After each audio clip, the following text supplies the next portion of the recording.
জন্য বলছে, মাধব যদি দুঃখ দিলে তোমাকে মিলে যায়, তাহলে জনমে জনমে যেন দুঃখের সাগরের মধ্যে আমি যেন পতিত হয়ে যাই।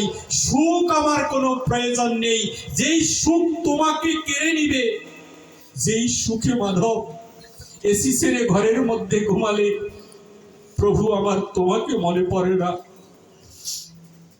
বড় গরমের মধ্যে এসির ঠান্ডায় যখন ঘুমিয়ে থাকি নারীর কুলে, মাধব তখন যেন তোমায় ভুলে যাই। আর যদি প্রভু তুমি আমায় কষ্টে রাখো, যদি ভাঙা ঘরে রাখো, সেই ভাঙা ঘরে বসেও যেন হা গৌর বলে যেন কাঁদতে পারি। নরোত্তম দাস বলেছে, বনে কিংবা সংসারে থাকে, হা গৌরাঙ্গ বলে ডাকে, নরোত্তম মাগে তার সঙ্গ। তুমি সংসারে থাকো আর বনে থাকো, সেটা বিচার্য নয়। শুধু কাজই হচ্ছে হা গৌর, হা নিতাই বলে ডাকা। গৌর বলে ডাকলে কি হবে? গৌর বলে ডাকলে এই জীবের কি হয়? যেমন নামের কি ক্ষমতা? নামের কি ক্ষমতা নেই? আপনারা প্রমাণ করবেন নামের ক্ষমতা আছে কিনা। একটা খাবার আছে তেঁতুল, নাম হচ্ছে তেঁতুল। এখন তো আমাদের কারো কাছে তেঁতুল নেই এই আসরে। তাহলে আপনি বসে বসে বারবার তেঁতুল তেঁতুল তেঁতুল বলেন তো, 50 বার বলেন না। বলার পর দেখবেন আপনার জিভে জল চলে আসবে। তেঁতুলটা খাচ্ছেন না, কিন্তু এই নামটা বলার কারণে আপনার জিভে জল চলে আসবে। তদ্রূপ ভক্তি ভরে যদি কেউ হা গৌর বলে ডাকে, তাহলে গৌর প্রেম এই জীবের ভিতরে প্রকাশিত হয়ে যায়। একবার গৌর বলে ডাকলে এই হৃদয়ের ভিতরে রাধা প্রেম প্রকাশিত হয়ে যাবে। সেই জন্য গৌর বলে ডাকার সময় এসেছে আমাদের। বলেছে ওকে ধরবো না, ওকে ছুঁইব না।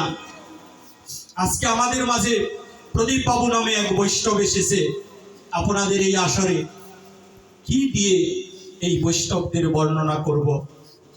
আজকে বিকালে আমাকে বলছে যে প্রভু ভাগবতে যাওয়ার অনেক ইচ্ছে, কিন্তু ধারাবাসায় থেকে এসেছে, বলছে প্রভু ভাগবতে যাওয়ার অনেক ইচ্ছে, কিন্তু প্রভু আমার যে অনেক জ্বর।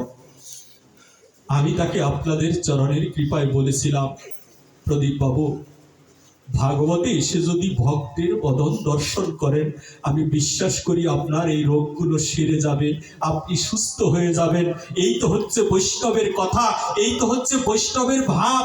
যেই ভাবটা অর্জনের জন্য আমরা এই আসরে এসে থাকি। কোটি দুরাচারীর মধ্যে যদি একজন বৈষ্ণবের পদার্পণ হয়, ওই বৈষ্ণবের কৃপায়, পদধূলির কৃপায় এই কোটি দুরাচারী ব্যক্তিকে দিব্য ধাম প্রাপ্তি করে দিবে আমাদের চৈতন্য মহাপ্রভুর কথা। কি দিয়ে আমরা অহংকার করছি? কি নিয়ে বলুন? কি আছে এই জীবের কাছে?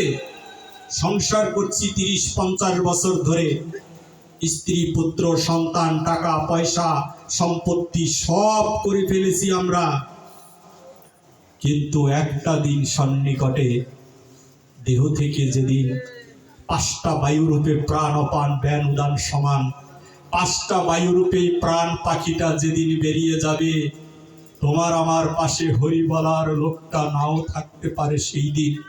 এই জন্য ভক্ত সঙ্গ করা উচিত।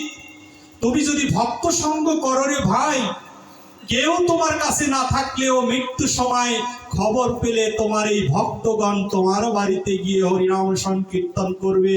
আমি বিশ্বাস করি রঞ্জন হাজরা মহাশয় উনি হয়তো দীর্ঘদিন বাঁচুক সেই প্রার্থনা করি।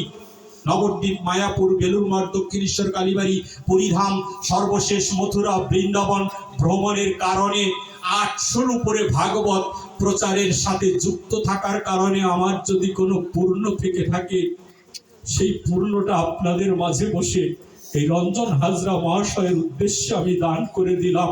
ওনার মতো বৈষ্ণব যদি দীর্ঘদিন বেঁচে থাকে, তাহলে দীর্ঘদিন হরিনাম কীর্তন হবে। এই বৈষ্ণবদেরকে আমার খুব দরকার। কোটি দুরাচারীর মধ্যে একটা বৈষ্ণব প্রয়োজন, যেই বৈষ্ণব দর্শনের মাধ্যমে এই জীবের হৃদয়ের ময়লাগুলো দূরীভূত হয়ে যাবে। কোথায় সেই বৈষ্ণব? সাত্বিক আহার পাই, বলছে কালো তিলক পরি, শাস্ত্র গ্রন্থ মুখস্থ করেছি। কিছুদিন আগে আমার বাসার আলমারি খুলেছিলাম, খুলে দেখছি পিতামাতার কৃপায় অনেকগুলো সার্টিফিকেট। কি হবে এই সার্টিফিকেট দিয়ে?